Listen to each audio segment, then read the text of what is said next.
488 channel. So first of all, I do not want to have the 385, the Ducky active, so I will click on that, get rid of that, and instead I will activate this one. And here again I will take a little bit of intensity. It's already automatically picked the green lookup table. I can double click and I can choose something else, but I will leave it at green because that's what you typically would have for this line. I go light. So here we can see our 488 stain, which is acting in this case. It doesn't look very good now because still the light is on and so on, and we're on the 5x, but we'll just go through this and then we'll see when it looks better. So that's my green channel, and I will continue over to my red channel. So in the red channel, I don't want to look at the 488, so I don't want to have that excitation line, but instead I want to have 555, which is the one that corresponds to this channel. So I will activate that, and we'll drag this up, and we'll start to see that stain coming through. So now I've set up my 3 different channels, and I have found my focus. So with the 5x, I think for you guys, some people, they of course use the 5x to image. With cells, I would use the 5x for maybe just finding my sample, getting an overview or something like that. So I found my sample, I have found the focus more or less, so I will actually change now to the 20x to get a bit better images. We'll also turn off the light if you're okay with that. And when you work, I would also use, so with wide field. Wide field is a bit more sensitive. I don't know if any of you use confocal. Confocal, most of the time you sit in a very dark room to work. Yeah? Not necessary. Because for confocal, the whole structure of confocal is built so that it only collects light that comes from the point in focus.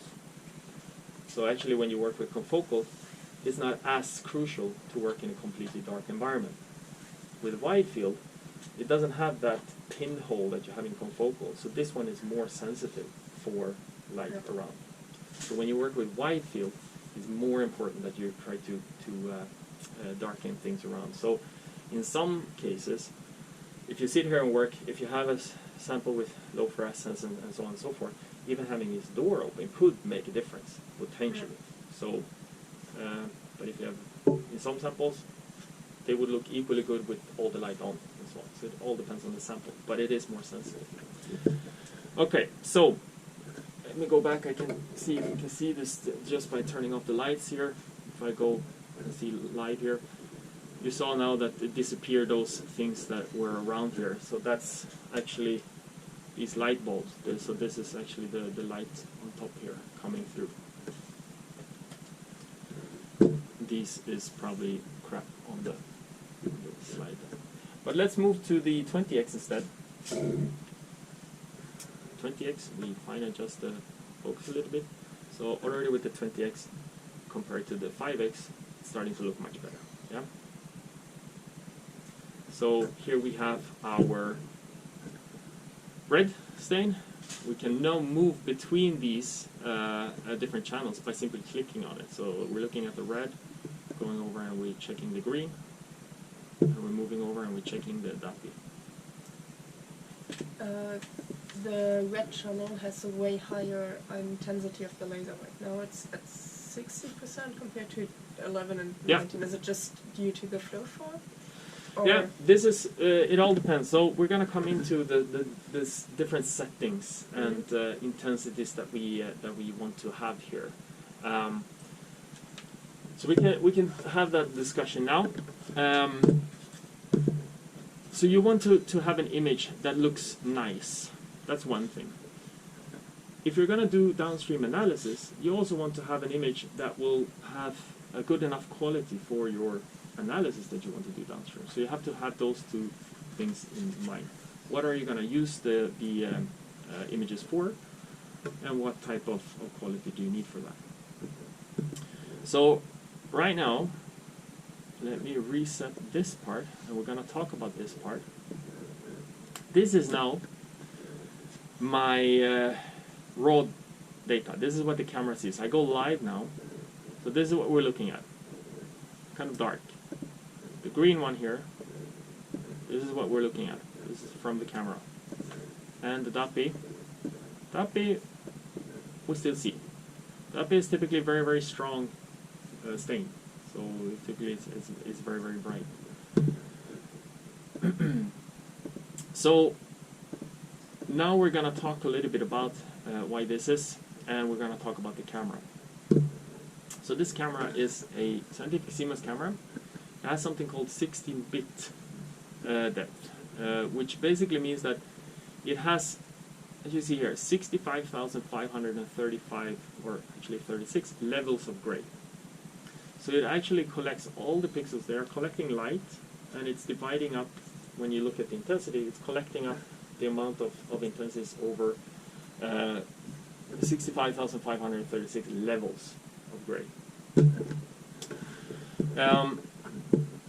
So to fill this up, to fill up like the whole dynamic range of this chip, we would have to have quite a significant amount of, we're going now, it's still quite dark here. We're getting to 1 hour, 1 second's exposure. We can go a bit higher here, maybe increase this also. So when we're getting here, somewhere here, we have maxed out on the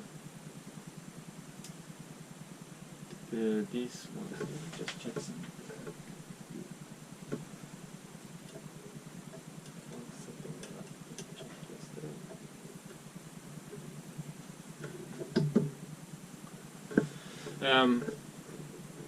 So if I'm using now the camera and I'm using the full dynamic range here, I will need to have maximum intensity of the light source. I have 1.5 seconds of exposure, and this type of experiment is not very good. So this will not be good in a practical way. And this is what I would get. Let me just take that single image. Okay, so there we have that one. If I go live now, this is what I will be looking at. I will drag this down to a more reasonable, like say somewhere there, 100, 150 or so. It all depends on your sample. And we'll drag this down a little bit. Let's go down to say 30. So now I'm not seeing anything, but I can rescale this, which is dragging this one down. Do you know what I'm doing right now? Okay. So now we can see that it's starting to appear here, my sample. And I can see something. And also drag this guy here, the other direction, and all of a sudden I have a pretty nice image, right? So what I've done here is that I have basically just told the camera which intensities to display and how to display them. I'm gonna just, let's take some I'm gonna open the histogram. That can help to illustrate what we're doing here. Have you seen? Do you know what a histogram is? So a histogram here. And with fluorescence, it's, let me open up the old image, maybe that one is, yeah. So here we have the image that I captured with this 1.5 second exposure. So the histogram here shows me basically this image, but without the spatial information. It just shows me the number of pixels, this is the number of pixels, with a certain intensity.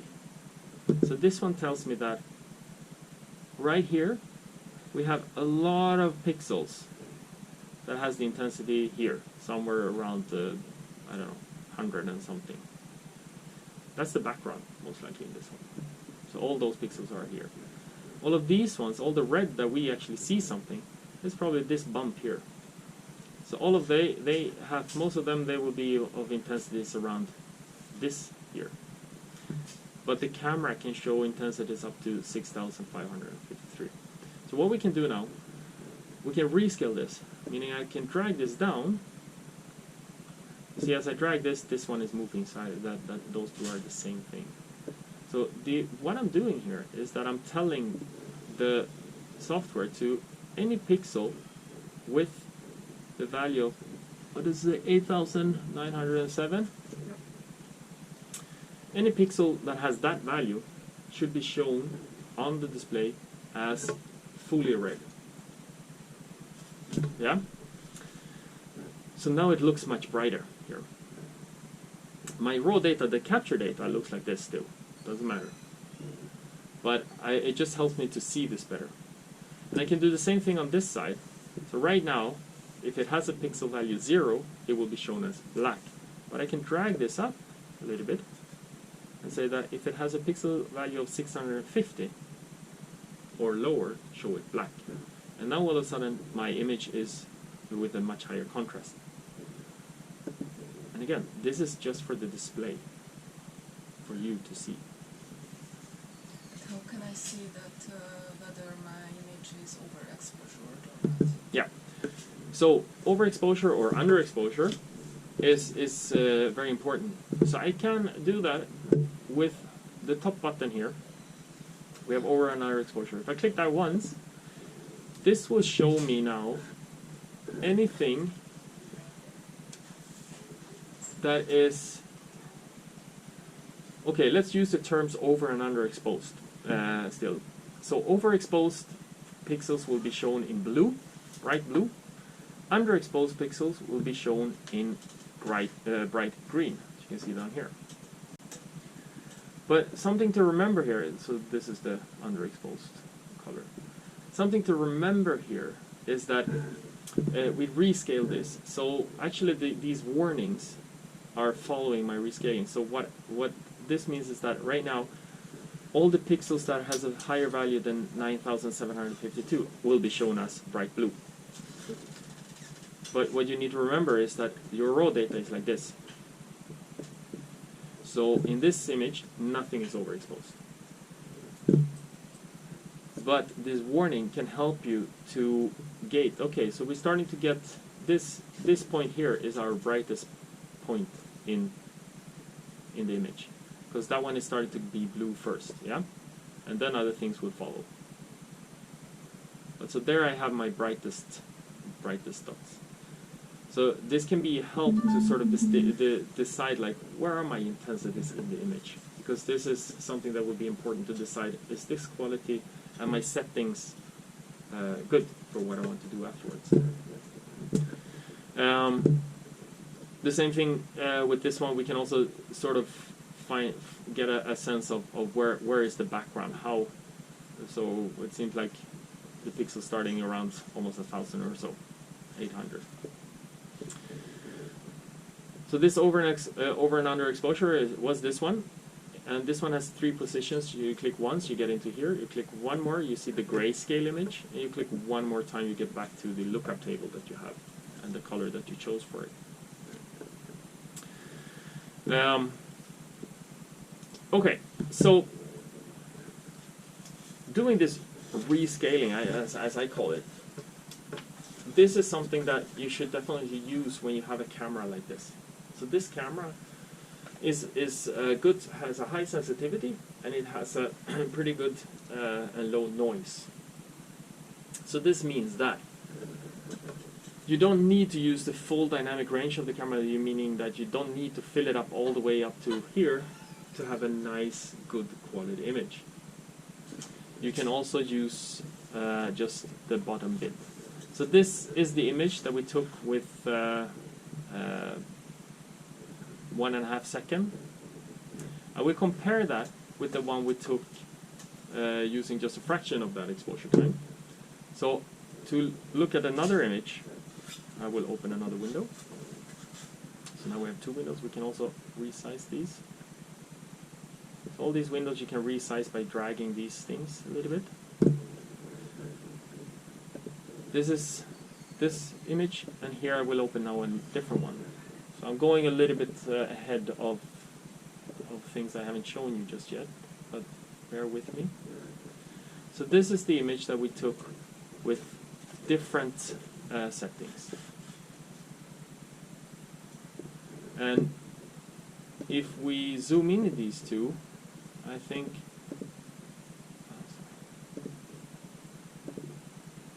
we zoom in these two, I think you will see that it's quite difficult to distinguish these two in terms of quality. So this one is the image 001, this one is image 002. And you can see that they are very different scaling. So this one here is 807 there, while this one has 23,000. But for viewing purposes, it's not a very big difference, right? This one was with 1.5 seconds exposure, full intensity on the LED, and this one had a 30% and 150 milliseconds exposure. So what I want to show here is that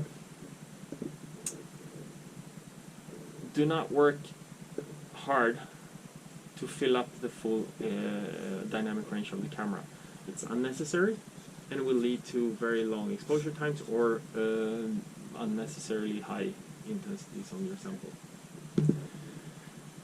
So the other then natural question comes in: what is a good number here? Like what type of intensities would I be looking for? And that's definitely up to what you're going to do downstream. I would say that this one would be enough for if I wanted to show, like visually, look at my sample and decide something. Analyze it with my eye to see something. I mean, this would be enough. If I'm going to do an analysis of this, it would depend on what type of analysis and what the software I'm using is. So I can't give you just a, like, this is the intensity you should always go for. It's something you need to work out yourself. And it's also related, of course, to the background. Like, how high is my background? You're very often talking about like signal to background or signal to noise. So what I can say in general, my own rule of thumb, if I don't know what I'm going to do afterwards, I feel quite comfortable if I have intensities on my signals that is around maybe 1,500 or 2,000. I wouldn't have big problems going below that. It also depends on the background a little bit. So again, images with an intensity of about 2,000 compared to the 65,000 that we have here. So don't be scared to use a small piece of this. A quick way. So we started looking at some of these buttons here. And I'm not using a lot of these buttons.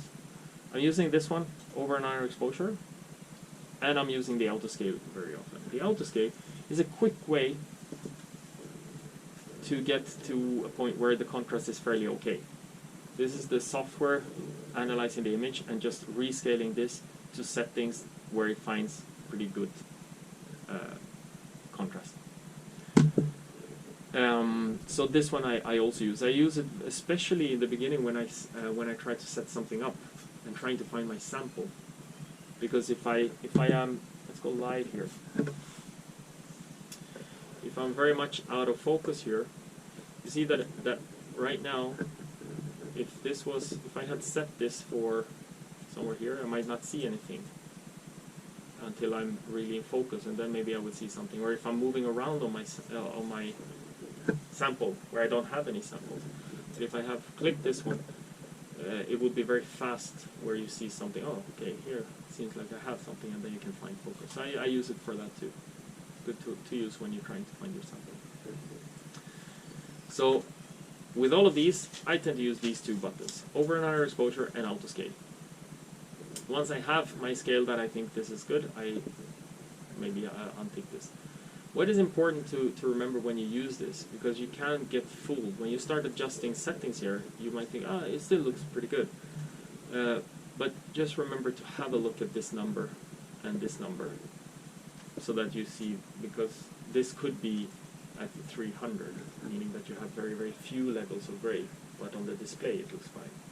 So when you're doing these rescaling and so on, remember to just have a look at where are my intensities, are they high enough for what I need and so on. Okay? Any questions there? Okay. Okay, I'll show you one more thing before we take a short break. Just a stretch and maybe a quick coffee, and then we'll do another hour roughly before lunch, okay? And what I wanted to show you was what I clicked on for a little bit there. So we've looked at this window here now a little bit, we'll come back to that more. But I want to go over here because we looked at some images, we opened images and so on. So in this tab here, Open Project, this is where we have our file handling. So if I click on this, this is where I will save all my images. So whenever you start,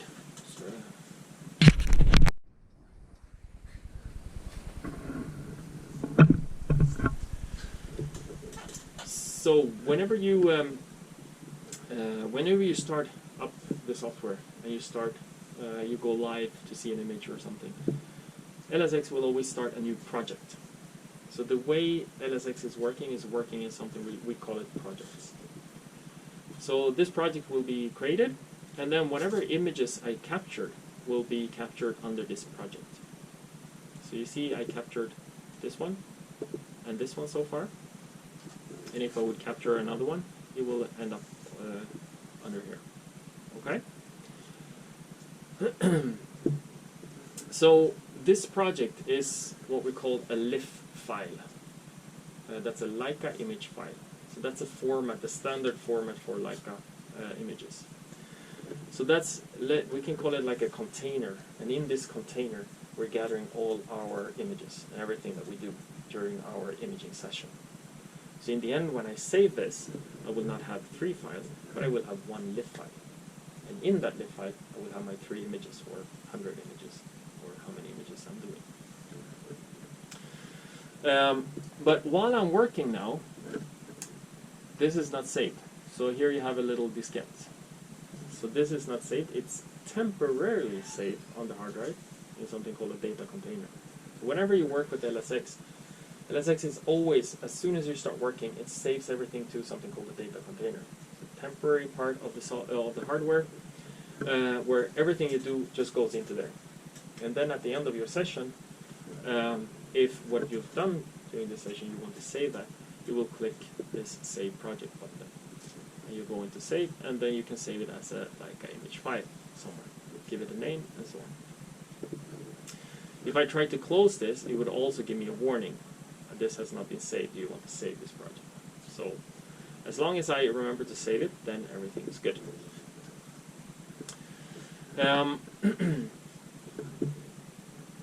So to access what I've done, I can just go into Open Project. I can see all the images that I've taken. But here I can also create a new project. If I'm sitting here working now, I'm going to start with a new sample. So I've got a new project. So I can click on this new project tab here. And now if I start taking images, they will go into the new project. If I go back and do something with my old project, I can always go back. As long as that is highlighted, whenever I take an image, it goes into that project. So this whole thing is like the file management system of basically any computer.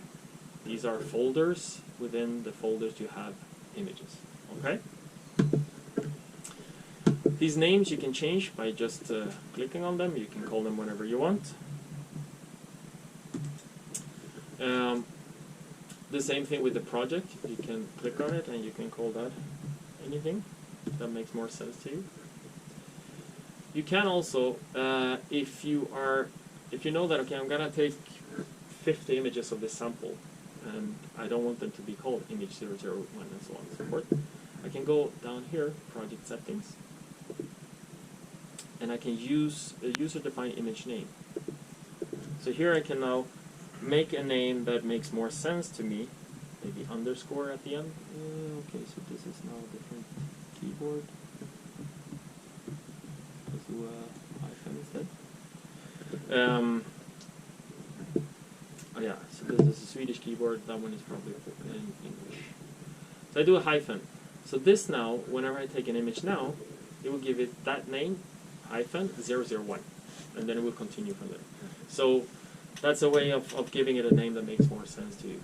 So you don't have to rename everything. Okay? So that's user-defined image name. I will remove this for now.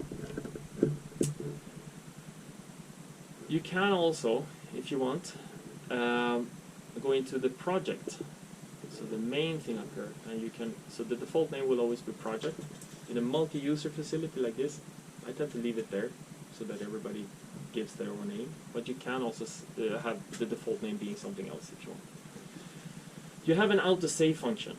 So you can, as I said, in LSX, default is that you work with it and everything is saved into this data container. And then at the end of your session, you click save and it saves it. Yeah? You can activate an autosave. You can say where you want to have that saved and which type of data. You can autosave it into what is called LOF. LOF is a LIF file with a different structure. So this is a Leica file. You have TIFF, JPEG, and so on and so forth that you can autosave into. The autosave function, because this data container is like an autosave function, so if you're sitting here working and there's a power outage, everything closed down, and you've been imaging for 4 hours, then with the data container, when the power is back on, when you open up LSX, it will load up that last data container, so your data is safe, always. So this is why you don't necessarily need the autosave. When the autosave can be good, I would say, is if you're starting to work with huge samples. Say that you're going to take a gigantic tile scan that will be 500 gigabytes of data. At that point, I would probably do an autosave, because then it will save as you're imaging this. It will take quite a while for it to image, but it's continuously writing that to the hard drive. Because if you take it 500 gigabytes into the data container, and then after you're saving that, then it will take a while. So maybe if you're working with huge files like that.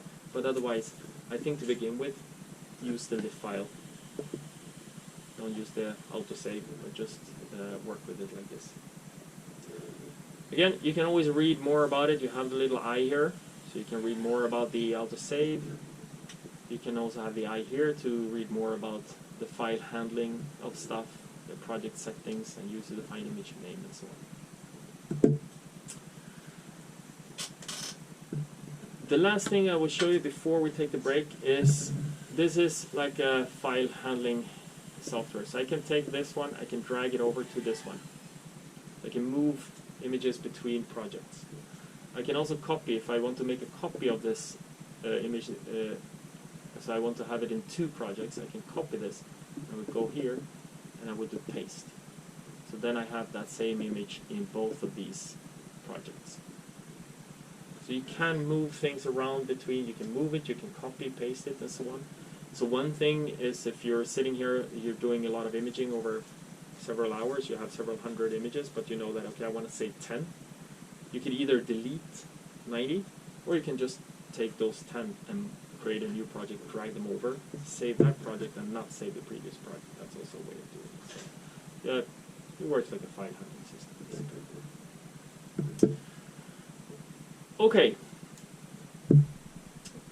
So I think I will stop there. We take questions, and then we take break. Yes? Just one question. When we save our project now, we can probably also change the file type to TIFF or something like that? Or do we have to export the... So I would, when you save this, you have here only these Leica options. So that's for saving it.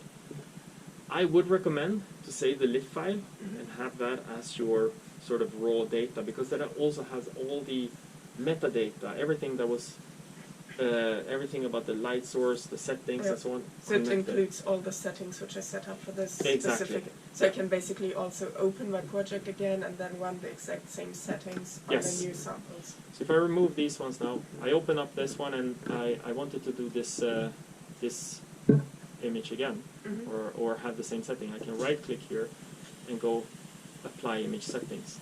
that will load up the exact settings that I used for this image. Yeah. So that's good.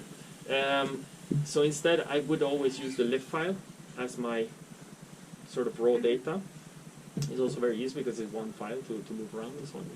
And then I would export. And you can export single images, so I can right click, do export image. This one here. You also have the little eye here. Yeah. Where you want it, which format, and here you have a few different formats. It also asks you, I mean, if it's a multi-channel, it will give you, now it's just one channel, but you have all these settings. And typically when you export something as TIFF, you want the raw image. So it's the raw image. The scale viewer image will be an RGB image, 8-bit of this, what you see. Okay. Good for presentations or stuff like that, or if you're going to send an image for someone just to, like, look what I found, or what is this. But for analysis or anything afterwards, opening up in different software, raw image is better. So you can do that with single images, but you can also go just to the top and say, I want to export this project. So this, if I do this, it would export the entire project as TIFF. Okay. So you can do both of those. Okay. And So that's single images, right? So it will not contain all the, I don't know, 4 channels. No, so this would export it as. I mean, you have the option here also, save as multi-page. So so the okay. TIFF you can save as multi-page TIFF if you want, or not. So it's an option that you have there. The thing when you do the whole projects, this line of which channels to export, you don't get that because with I mean there'll be different with different images, so it will always export all of it. So yeah. Yeah, so I would always use the LIF file format for your images and then export the things that you want as TIFF and analyze somewhere else like that. LIF files can be read by several third-party analysis software that you might use. You could check it with them. Avia is one that will read the LIF files. Imaris, if you've heard of it, it's another analysis software, will read the LIF file. ImageJ, you can also have them read LIF files and so on, so that's possible. If you want to open up and check your images on your own computer, you should install LSX, which is free. You can install it, and then you can open up and work with those images also on your computer. Cool. Should we have a break? Yes. Yes. 15 minutes, Okay. and then we come back. I will be back a little bit before, I think, so if you have questions, you can just pop by and Perfect. Thank you. No problem. You want to turn this little guy up also? I don't know. I'll ask Jake. You know where you get coffee? Yes, it's down way at the... Yeah. You showed me yesterday, Okay, so...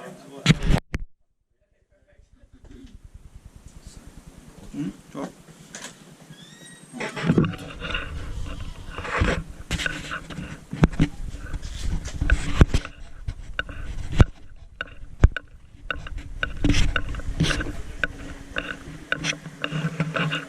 Oh, we have some problem with this one. I need to take care of this one later.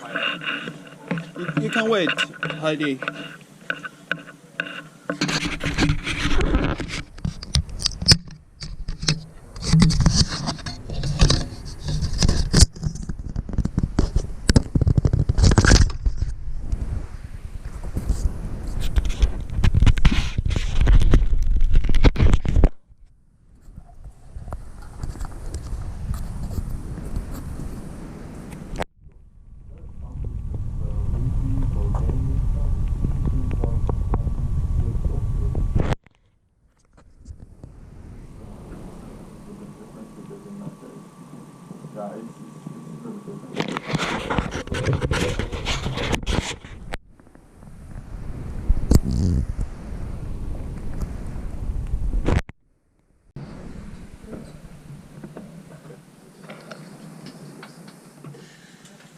All right, so now we've looked at some of the basics of the software. We've seen a little bit how to set up different channels. We've seen a little bit about what the image looks like, rescaling with the camera, and a little bit with the savings and file handling and so on. I would now want to take one step back and have a look at some of the settings of the microscopes that has to do with it, is important to have a look at. And with that comes also some of these transmitted lights. And I don't know how much of transmitted light you will do on this one. For example, transmitted light of the samples that I used before, those cells, we will not see anything. They are too thin, too transparent, so we don't get any contrast there with just normal bright field. But if you have something else, so I just changed now for a type of a tissue sample here to have something in here. So we'll use this one and just check a few of the settings and a few of these knobs and so on for you to know what they do. So you can also recognize if something is wrong here. So I have now the 20x. I have focus on this sample. You can see this is not the live image. Okay, here we go. So this is now the live image. So I just focus this. I can show you one more thing here. Since this is a little bit far away, sometimes you might want to see things bigger or smaller.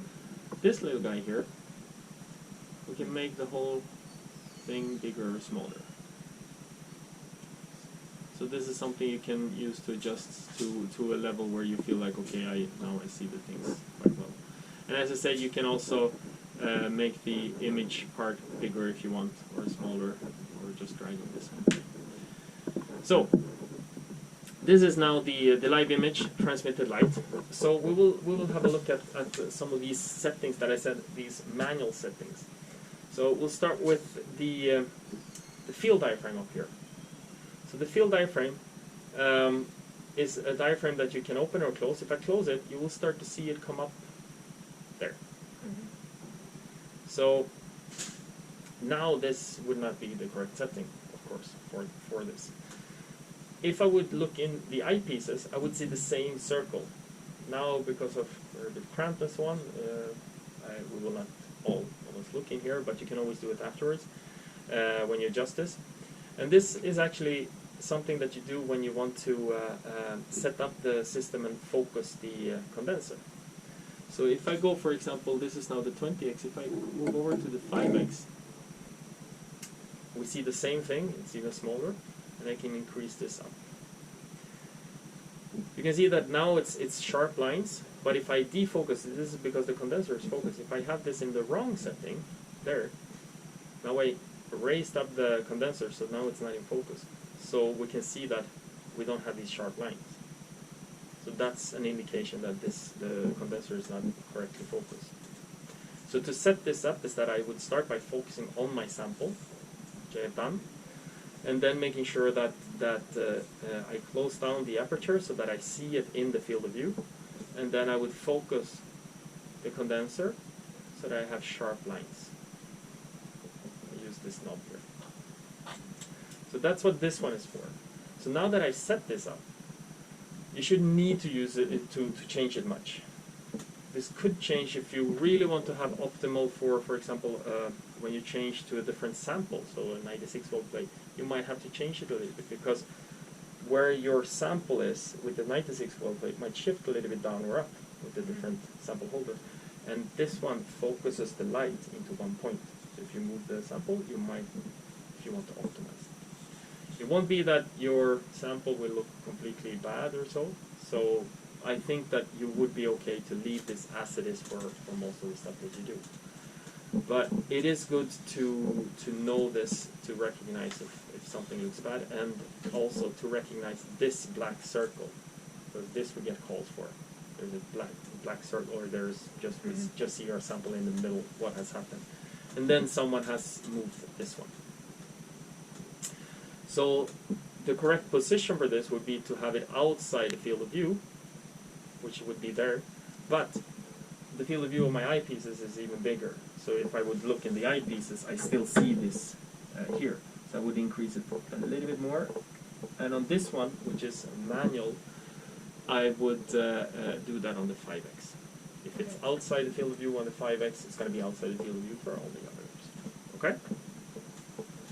Cool. So that's one thing.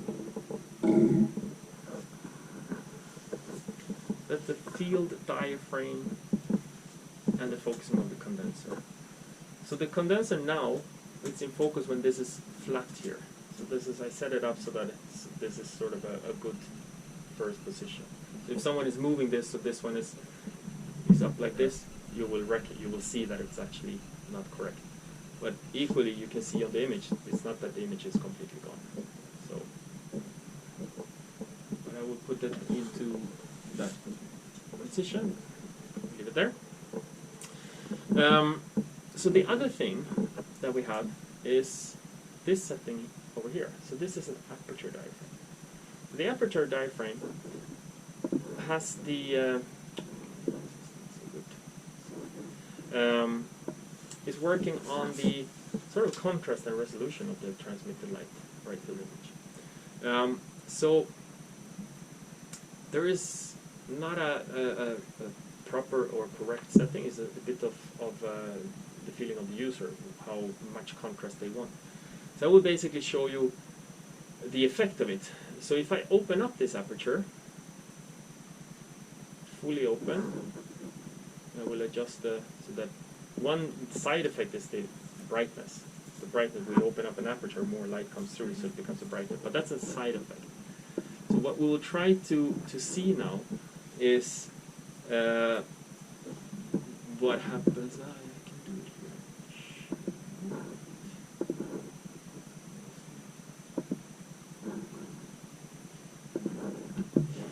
here. So now this is fully open. If I close this down now a lot, it will get darker, but I will compensate by increasing this a little bit. And what you should start to see is that the contrast becomes more and more. So if we compare this image here,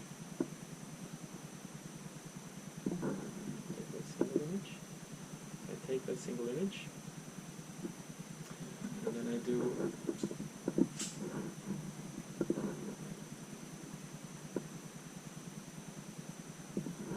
this single image. So now it's fully open.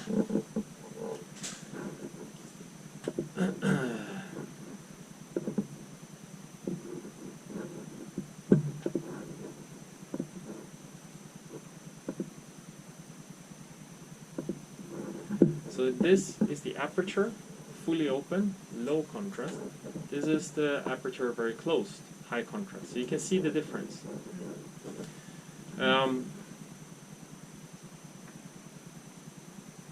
So the higher the contrast, you also lose resolution a little bit with that.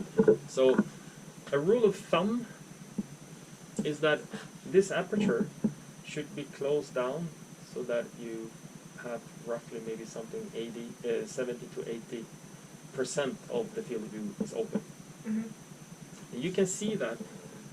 You can actually see if I remove the eyepieces, if I let the light go to here. So this is something you can do later. We just go live here to turn on the light. So if you look into this open one now, and you move this around, you will be able to see this aperture. The same we saw with the field diaphragm, but you can see it here. Seeing it that we cannot see it on the screen. So you can see what happens when you close it down and when you open it up. And rule of thumb, roughly something like 70–80%. So for me, where I would have it, the standard settings would be there. This is numbered here. So for the 2040 and probably also the 63, I would have it around 7. So rule of thumb. And for the 5x, I would have it around 2.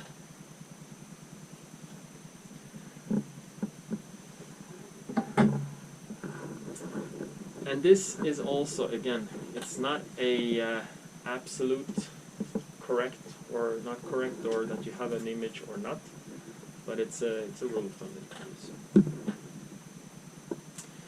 So that's the field diaphragm and then the aperture diaphragm. And we talked about the focus.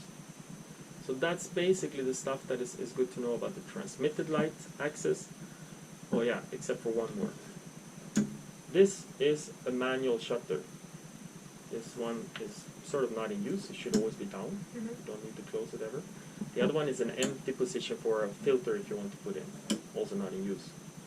sometimes someone has done this and we will never get light. So just to know that they exist. So if someone has done that and they think that it's broken, just have a look at it. Okay, so that was the transmitted light. And actually for fluorescence, we have similar settings. And on this one, they're also manual. So I will just show you it, and it would be something I would recommend not to touch too much. But you might have to do. So I will show you what it is and how to recognize it. So we'll go over to fluorescence. This is now fluorescence. And the settings that we have for the fluorescence channel is in this black box here. This is the fluorescence axis. So in here there is a bunch of settings. Unfortunately, all the levers and so on are on this side. Mm-hmm. So I will just try to show you what you can do with the different levers, and then you can have a look at it yourself. There are two levers similar to this. The first one closest to me is a shutter, basically. So I can close that shutter. Now we have no excitation light.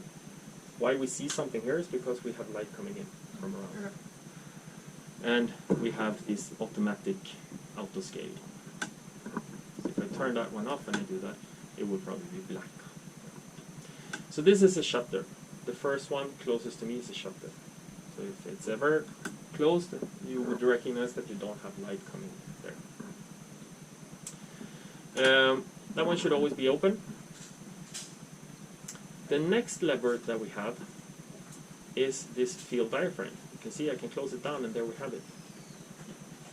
So the same thing here is that field diaphragm should be just outside the field of view.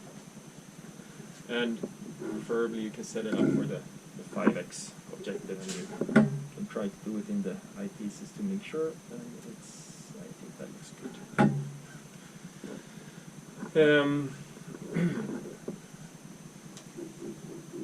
20x, see something?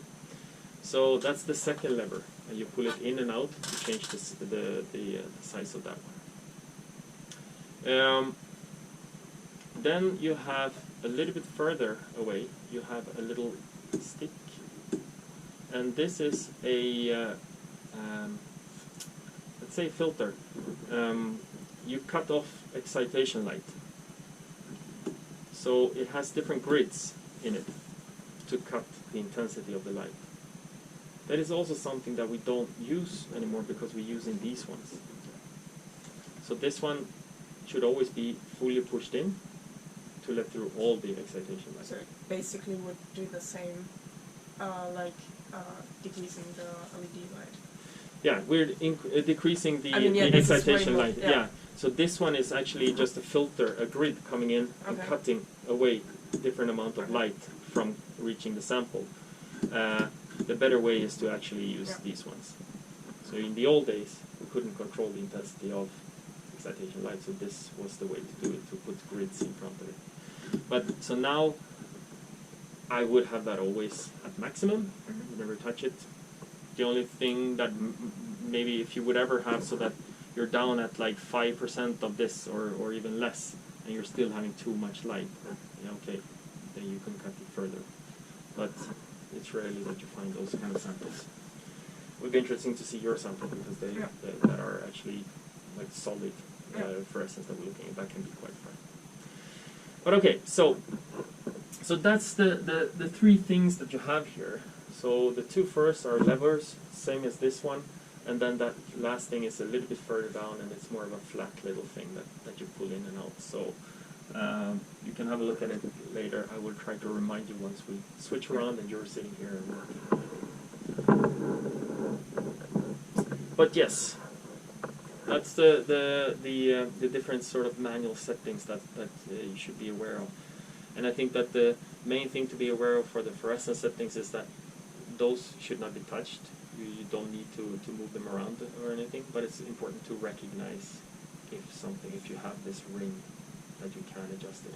If someone has pulled the lever and there's no light, that there is a blockage there. Okay.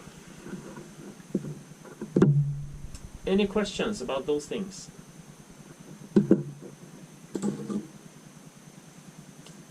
Very good.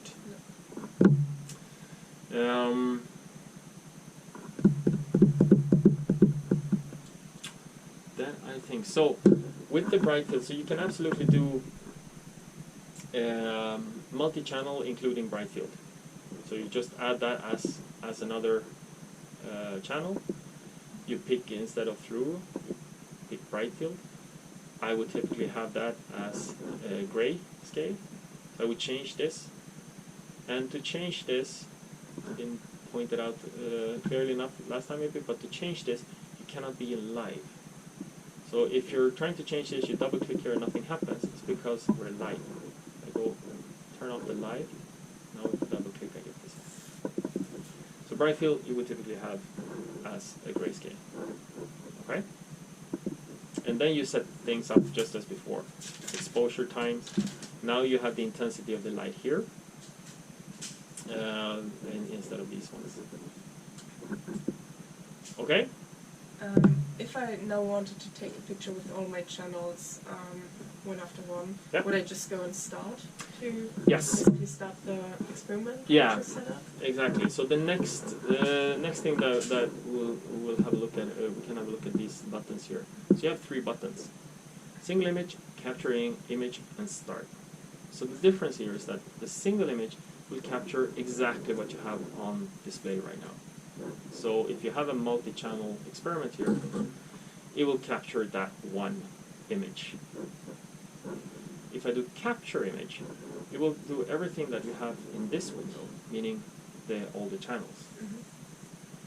And if I go start, it will capture start the full experiment, which would be all the channels, but also if you had a time lapse or if you had a Z stack or something like that, or a tile scan, then it would capture the whole thing.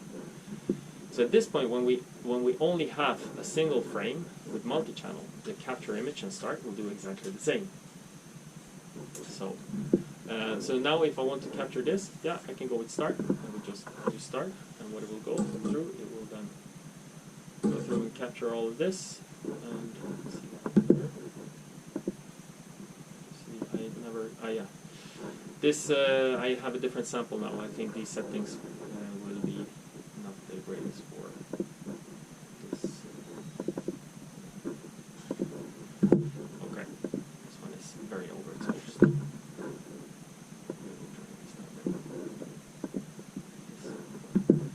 So in this way, I take all of them. And when you have a multi-channel image like this, you have the different channels now here. But I can also just see it as one. So here you have show one partition per image or several. So if I click that, we'll just see one. And now I can go through and add the different channels on top of this, or remove different channels and only look at one channel, and so on. I can also, when I have all of these, I can open another one that shows the overlay. So in this way I would have the separate channels and the overlay. So you have those tools here. I can also double click on whatever I want to see. If I want to see this one a bit better, I can double click on this. I will see that big. I can double click again, we'll move back to this. And if I highlight this, I can also rescale and adjust the contrast of whatever I'm looking at. So if I have an overlay, I can easily then look how then I can adjust that by changing something with the green, and I see directly how that affects the overlay. In this case, this one is not labeled with specific markers, so this is why they are more or less all overlapping here. So it's not the best for multi-channel imaging.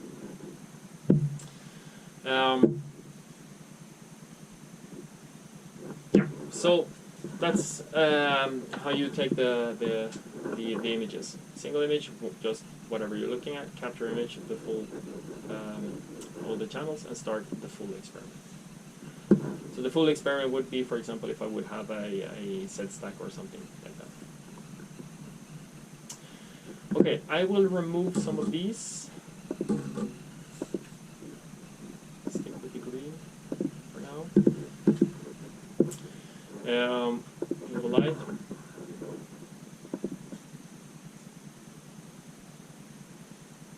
So right now I'm on with the 20x objective. So the other thing I can adjust here is the exposure time, of course. I will just point to that a little bit. Increasing that, let me remove this. So increasing the exposure time will of course have direct impact on what we're seeing here. You can also do binning. Do you know what binning is? So this is the binning setting. You will most likely not use it, but it is there, so I tend to explain it. So on a chip, you have a lot of pixels. They are all collecting light, right? So if you have no binning, means that each pixel is collecting light and gives one pixel in the image. But you can also do a 2x2 binning, which means that you take 4 pixels, 2 by 2, and you take all the intensity they collect and pool it into one pixel. So if I go 2x2 binning, my image gets brighter. I need to decrease this case here. So this is now with 2x2 binning. So I've sacrificed resolution and increase the per pixel intensity because I have 4 pixels giving addition. So when would you use that? Typically people will use it if you need to go faster. That's one way, because then the frame rate can be increased. But it could also be if you're looking at something with quite dim signals or something like that, and you don't want to have a very long exposure time. That could be a way of doing it also. But I think for most things nowadays with the cameras of today, binning is not being used as much. So we have the exposure time. So with this camera, that's basically what you would do with the settings. You have more settings up here, and I will actually not talk about. I will talk about 2 of these buttons, and mainly 1. So the rest here, I'm not going to talk about them. They are not important. They are not used very much. And you can read about them here. So I will focus instead of the last button, which is Open Camera Preferences. I don't think you will ever need to use it, but you get to this Camera Preferences here, where you can make some changes and selections. Here you have that setting 16-bit, 65,000. Here you have options of 8-bit, that's 255. For fluorescence, I would basically never use the 8-bit, I would always use the 16-bit, so I will stay on that. Important is that both of these should be ticked. So